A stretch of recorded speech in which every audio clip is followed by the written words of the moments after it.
it has to be vigorous and engaging and impossible to look away from, which is part of what's so disappointing about the Haggadah that I experienced as a child, most of which inspired me to browse.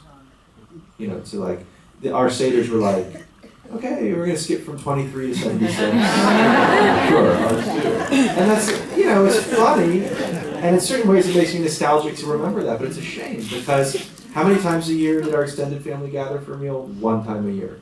How many times a year did we sit down to explore what it means to be Jewish, to explore what it means to be American, to explore what it means to be free?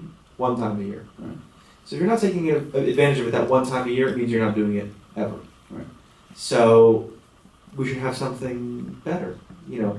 Better certainly than a promotional tool brought to us by a coffee company, which is what we used at my grandparents' house, and we laugh only out of anxiety. There are something like between 40 and 50 million Maxwell House Haggadah in print. It's not like it's the worst book ever made, by the way. And it's the one Obama uses for his Seder. I learned from reading the article where Jeff Goldberg gave him a copy of your Haggadah. Right. But there's something more that can be done. Now, a couple of questions this raises. One, what's the nature of your disagreement with the Goldberg interpretation of that? Well, his first version of that commentary took a line that was closer to the ends justify the means. Mm-hmm.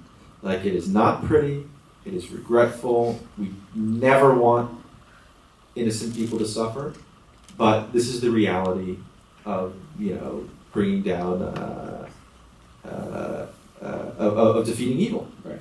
And if you think it's going to be pretty, you're naive. And you are perhaps worse than naive. Mm-hmm. Perhaps you're facilitating the perpetuation of evil. So, I said, yes, I agree with you. I agree with you. But does every single firstborn child have to be killed? Is there truly nothing in between those two arguments? Right, and it's interesting because then the book begins to embody exactly what you're talking about, within the text, which is the kind of the variety of opinions, the variety of interpretations, the kind of the back and forth, the discussion that you want to engender. It's operating directly in the text. Well, the commentaries don't really argue with each other, and in fact, we went to pretty great lengths to make sure they weren't redundant.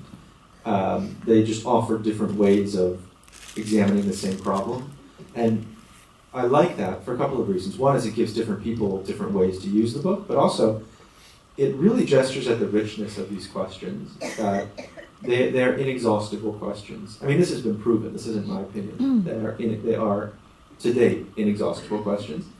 But the harder you push on them, the more they return. So it becomes a kind of obligation to push on them. Now, let's go